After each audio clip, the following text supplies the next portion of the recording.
Have you ever lain in bed at night, staring at the ceiling, feeling like something inside you was off? Everything on the outside seems fine. The job, the money, the endless social media likes.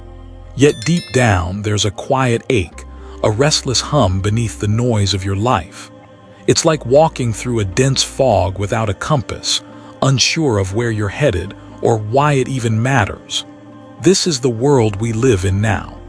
A place where success is measured in followers and fleeting moments of validation, where we trade honesty for attention, compassion for convenience. And somewhere along the way, we forgot that our choices, every word, every action, every intention, shape not just the world around us, but the very core of who we are. It wasn't always this way. Long before algorithms decided what we should care about, ancient wisdom spoke of something simple, yet profound. A quiet guide that leads not with rules, but with clarity. Not with force, but with freedom. The Buddhists called it sila, morality, or what some might call ethical conduct. But here's the thing. When people hear the word morality, they often picture a strict, suffocating list of do's and don'ts. Something dusty, old, and impossible to follow in a world as messy as ours. The truth is, morality isn't about following orders. It's about understanding the invisible forces that shape our minds, our relationships, and ultimately our destiny. It's an internal compass, hidden in plain sight. And whether you realize it or not, it's already guiding your life in subtle, silent ways. Let me tell you a story. There was a man named Kavi. On paper, he had everything, a sleek apartment in the heart of the city, a title that impressed people at parties, and a bank account that could buy whatever desire whispered in his ear. But every night, he felt a strange heaviness in his chest. No amount of scrolling through endless feeds or expensive bottles of wine could make it go away. One evening, on a business trip to a small mountain town, Kavi met an old monk sitting by a river. Out of boredom more than curiosity, Kavi asked him, "Why does life feel so empty when I have everything?" The old monk smiled and pointed to the water. "Do you see how the river moves frailly, yet always knows its way to the sea? That's because it follows a natural path, unblocked by greed, anger, or lies. But you," he said gently, "have built walls around your heart. You don't even notice how heavy they've become." It wasn't a sermon. It wasn't a rule book. It was a simple reflection of how morality isn't something imposed upon us. It's something that, when ignored, weighs us down like invisible stones in our pockets. In the Buddhist teachings, morality isn't about pleasing a god or earning heavenly rewards. It's about the art of letting go of actions that cause harm, words that leave scars, and habits that dim the light of your own awareness. So why does morality matter, especially today? Because in a world drunk on distractions, it is the one thing that can bring you back to yourself. When you speak with honesty, you feel lighter. When you act with kindness, something softens inside you. When you refuse to numb your pain with mindless pleasures, clarity slowly returns. And here's the secret. Morality isn't about perfection. It's about intention. About choosing, moment by moment, to leave this world a little gentler than you found it. About recognizing that every small act of decency, whether seen or unseen, matters more than you think. In modern times, morality feels optional.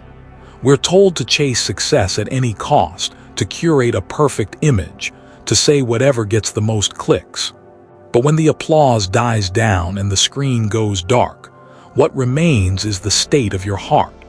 And if you've lived your days stepping over others, lying to yourself, or betraying what you know is right, that silence is deafening. That's why ancient wisdom still matters. Because long after trends fade and digital footprints vanish, the echoes of your actions linger in the chambers of your own soul. And this isn't just spiritual fluff. Modern psychology now confirms what the sages knew centuries ago: that people who live with integrity, who act in alignment with their values, experience less anxiety, deeper relationships, and a greater sense of purpose. Not because life becomes easier, but because it becomes clearer. The question is, how do we find our way back? In a world where even kindness feels like a luxury, how do we rebuild that inner compass? That's where the 5 precepts come in. Not as shackles, but as stepping stones. Not as ancient laws, but as timeless insights into what it means to live a human life with grace. And no, you don't have to become a monk, shave your head, or move to a forest hermitage. You can begin exactly where you are, in your job, your family, your city, your solitude. Because morality isn't a distant mountaintop. It's right here, in the choices you make while waiting in traffic, in the words you choose when you're angry, in the temptations you resist when no one's watching. It's the quiet revolution of a life lived consciously. And as we journey deeper into this ancient wisdom, you might just realize it was never about following rules. It was about remembering who you truly are beneath the noise, the labels, and the fleeting pleasures. So let's start there. Let's rediscover the simple, beautiful truth of what it means to live well. Because sometimes, the most powerful changes don't come from grand gestures, but from the small, steady act of. If morality feels like an invisible compass, then the 5 precepts are the stars it guides by, steady, subtle, and deeply illuminating. But here's something many don't realize. These precepts aren't rigid commandments carved in stone. They aren't about blind obedience or fear of punishment. Instead, they're ancient whispers of wisdom, inviting us to see life clearly and act from a place of true freedom.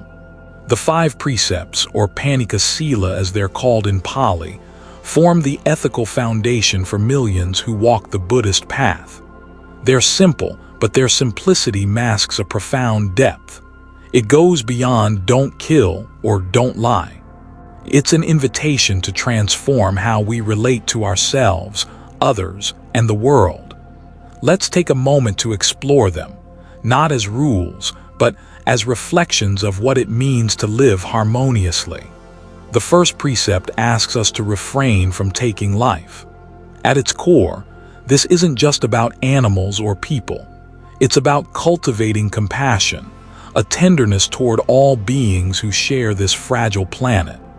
In a world where violence is often hidden behind walls or screens, this precept challenges us to recognize the sacredness in every heartbeat. It invites us to pause before acting, to ask if our choices cause harm, and to open our hearts to kindness. The second precept teaches us to avoid taking what is not freely given. Stealing, in the conventional sense, is easy to understand. But what about the subtler forms? Taking credit for others' work, cutting corners at the expense of fairness, or even consuming more than we need, while others lack basic necessities. This precept nudges us toward integrity, to honor the invisible threads of trust that weave communities and relationships together. The third precept asks us to refrain from sexual misconduct. This is not merely about avoiding scandal or social taboo. It's about respecting the dignity and boundaries of others, recognizing that relationships thrive on trust, honesty, and care. In a culture that often confuses desire with fulfillment, this precept calls us back to genuine connection, the kind that nurtures both freedom and responsibility. The fourth precept encourages us to abstain from false speech. Words are powerful. They can build bridges or burn them down. Lies, gossip, harsh criticism, they fracture trust and deepen suffering. This precept is a call to practice right speech, to speak with honesty, kindness, and clarity. Imagine how different our lives could be if every conversation was grounded in truth and compassion. And finally, the fifth precept asks us to avoid intoxicants that cloud the mind. In a time when distraction is the norm, and many seek escape through substances or compulsions, this precept reminds us to keep our minds clear and alert. It's not about judgment, but about reclaiming our mental freedom, the ability to see things as they truly are and to respond wisely. Taken together, these 5 guidelines don't limit us. They offer a path out of confusion, a way to untangle the knots of desire, anger, and ignorance that bind us. But here's the catch. They don't work if followed mechanically.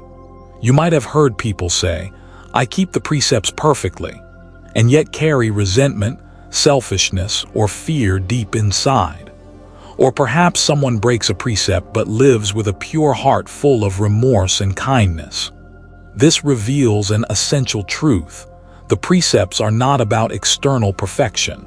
They're about internal transformation. They're a mirror held up to our daily choices, asking us, are these actions freeing me or trapping me? Are these words healing or hurting?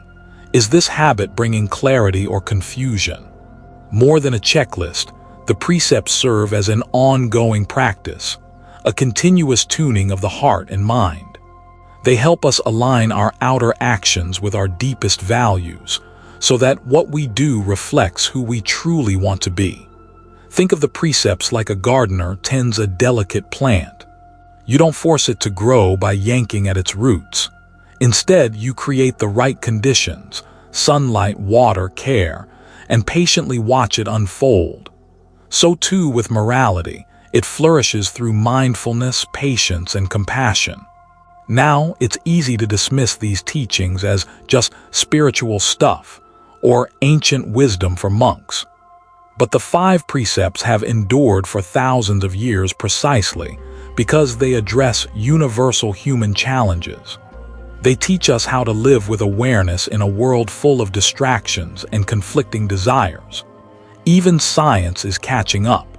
Research shows that people who commit to ethical living tend to experience lower stress levels, greater emotional resilience, and deeper satisfaction. When we act in harmony with our values, we reduce internal conflict, the silent battle that wears us down. So, whether you see these precepts as spiritual guidelines, ethical principles, or practical wisdom, one thing is clear. They're more than rules.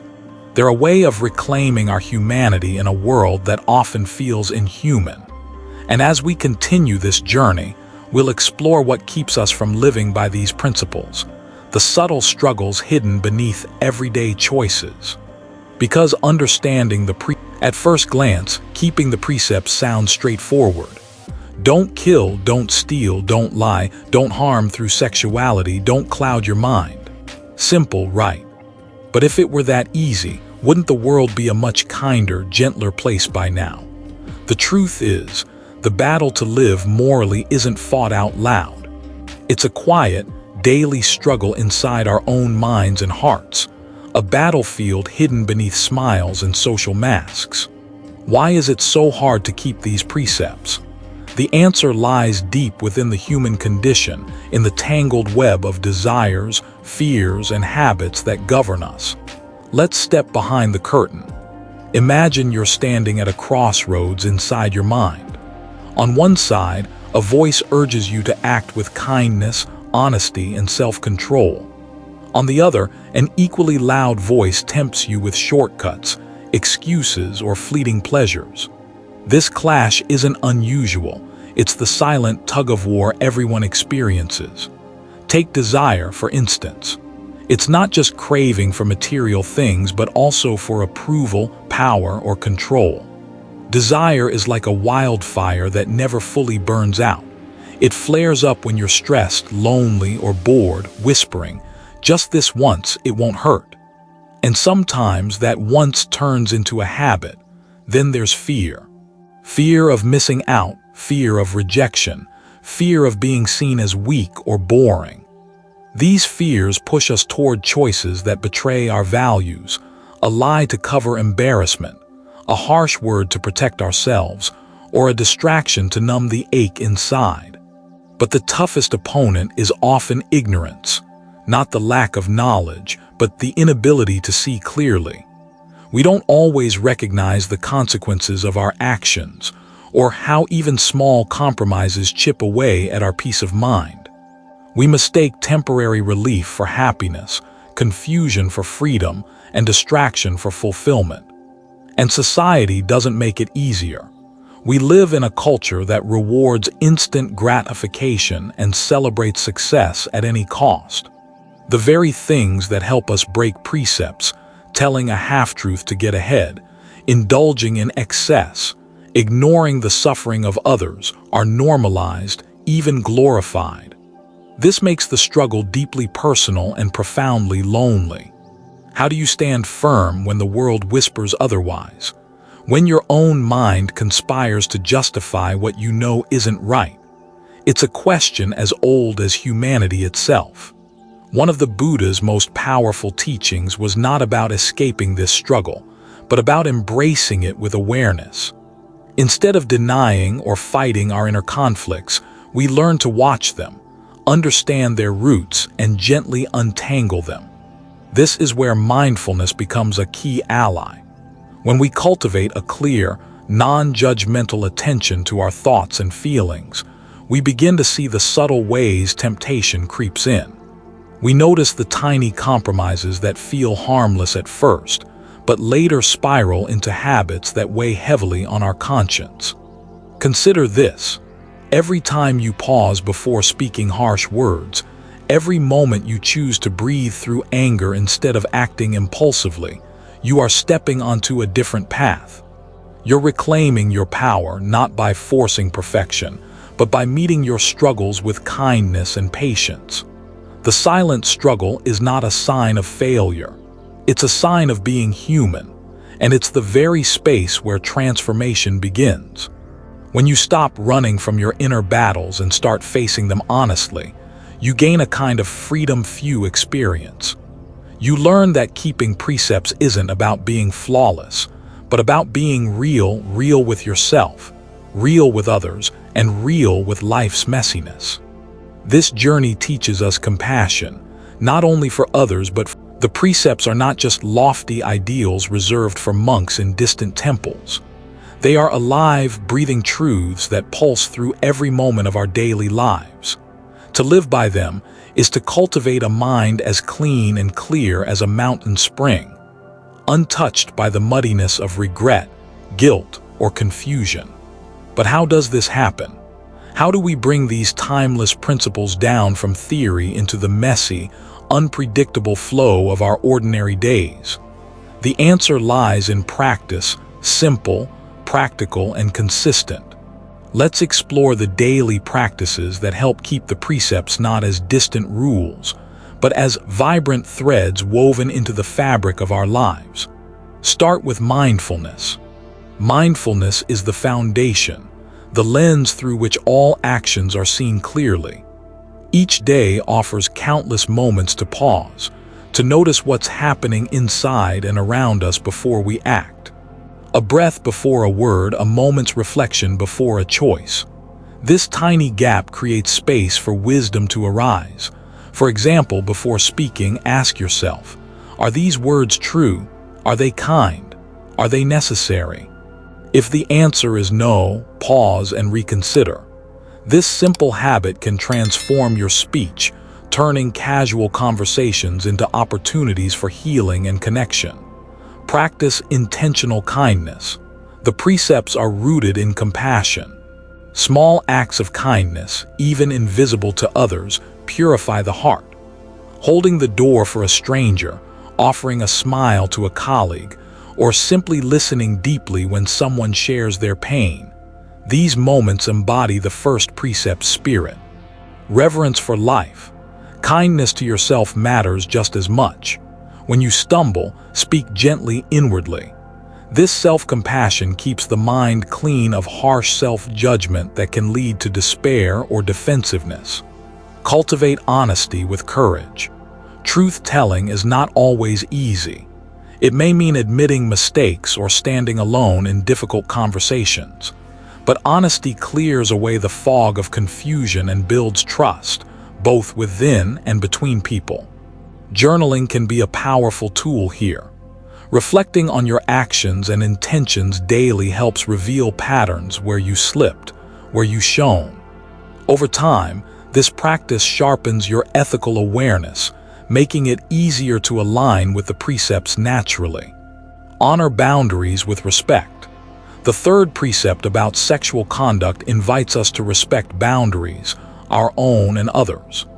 In daily life, this means being attentive to consent, listening deeply to the needs and feelings of others, and acting with integrity in relationships.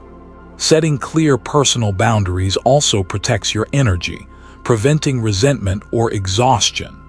Saying no when needed is a form of self-care and respect, a quiet but powerful way to live the precepts.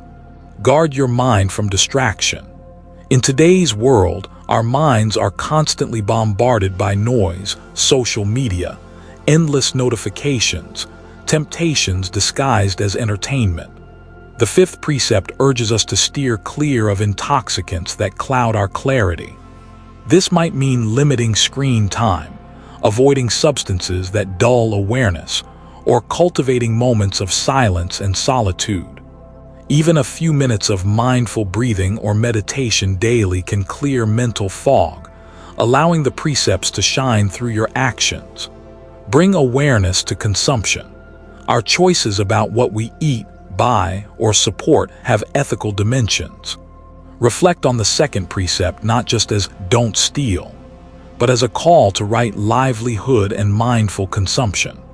Supporting fair trade, reducing waste, and living simply align your actions with a deeper respect for the interconnected web of life. Living the precepts is a journey, not a destination. It's about returning again and again to these practices, gently and patiently. Some days will feel effortless, others a struggle. But each moment of awareness, each mindful choice, is a step toward a cleaner mind and a more compassionate life. Remember, it's not about perfection, it's about presence. By weaving these daily practices into your life, you don't just keep the precepts, you embody them. And in doing so, you become a living example of the wisdom that has guided seekers for millennia. The path unfolds not in grand gestures, but in countless small moments of clarity and kindness. With each step, the invisible compass grows stronger, guiding you deeper into peace and freedom. And as we continue, we will at first the precepts might feel like a set of restrictions, a list of things to avoid, a boundary that limits freedom. Yet, those who walk the path discover a surprising truth. The precepts don't confine us, they free us. They don't take away joy, they deepen it. What happens when you commit to living by the precepts? What transformations quietly unfold beneath the surface? The rewards often come in unexpected ways, subtle, profound, and lasting. Freedom from regret and guilt. When you live with integrity, the mind grows lighter. You no longer carry the heavy burdens of remorse or self-recrimination. Mistakes may happen, but they don't haunt you because you've planted the seeds of honesty and responsibility.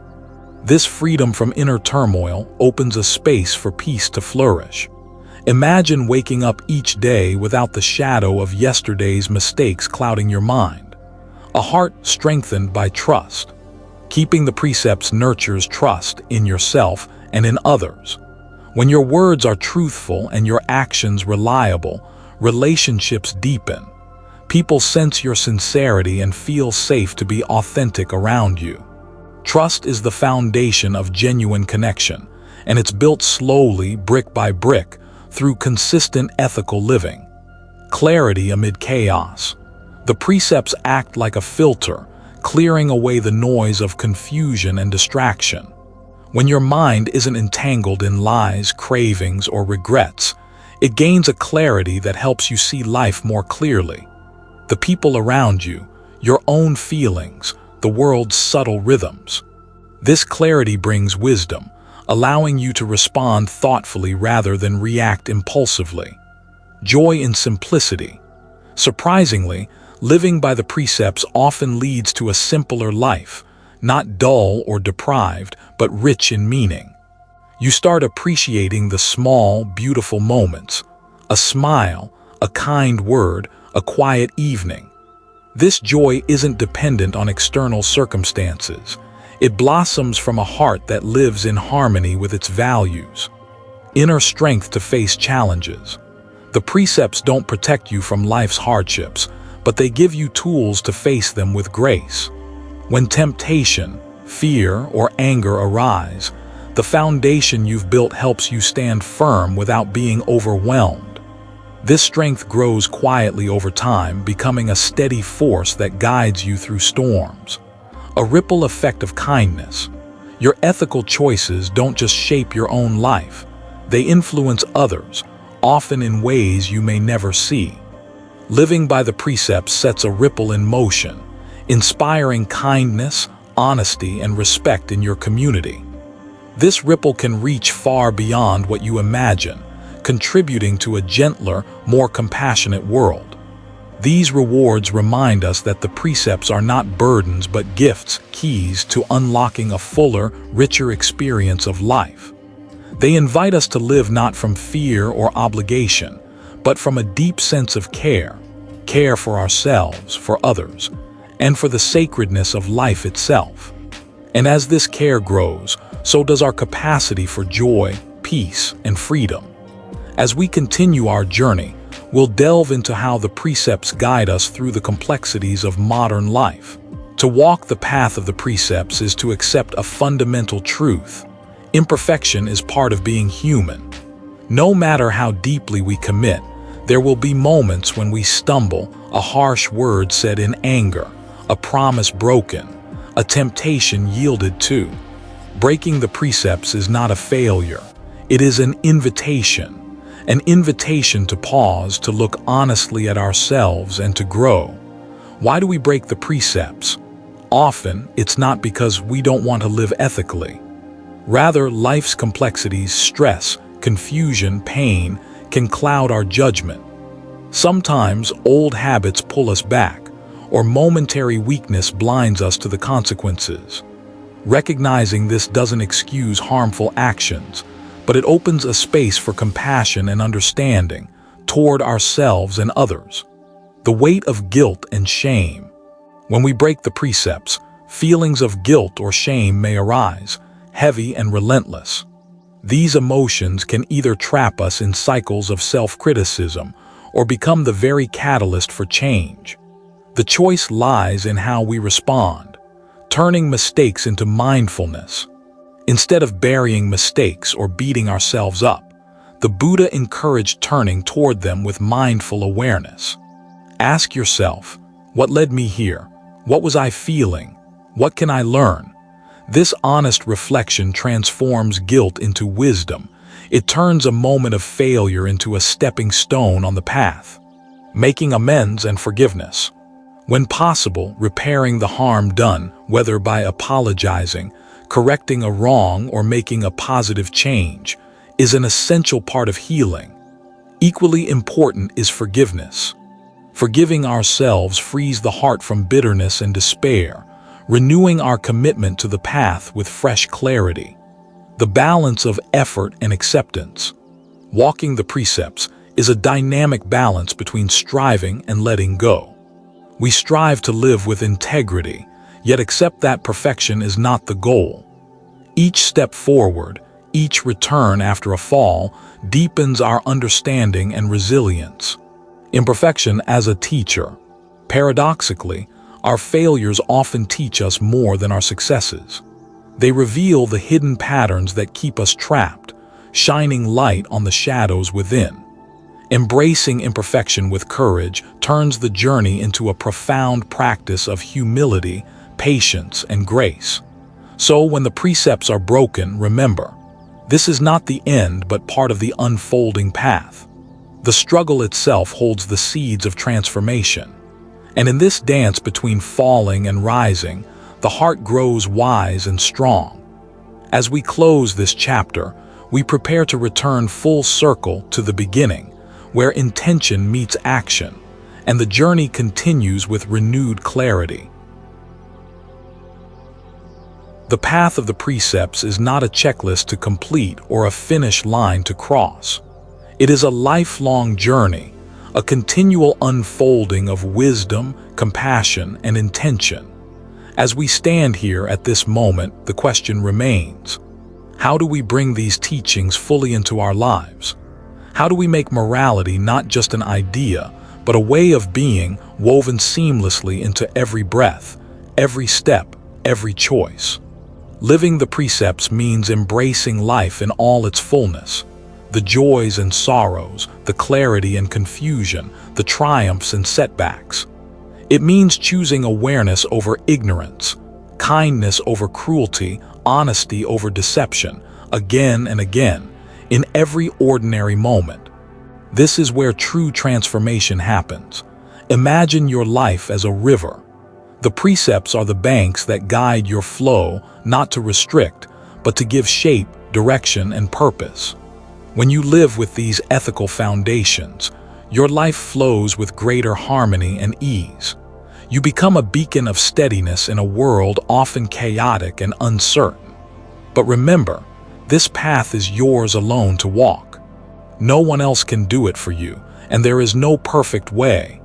Only the sincere effort to return to your values each day. The precepts invite us to come home, to the deep heart within where peace, clarity, and kindness reside.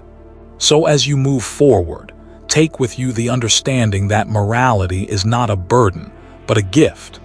A gift that frees you from inner turmoil, nurtures connection with others, and reveals the profound beauty of a life lived with integrity. Your journey will have twists and turns, moments of light and shadow. But with each step, you deepen your commitment to the path, embodying the timeless wisdom that has guided seekers through the ages. Thank you for walking this path with me, for opening your heart to these teachings. May the precepts be your compass, your guide, and your refuge today and always. And so, the journey continues onward, deeper, fuller.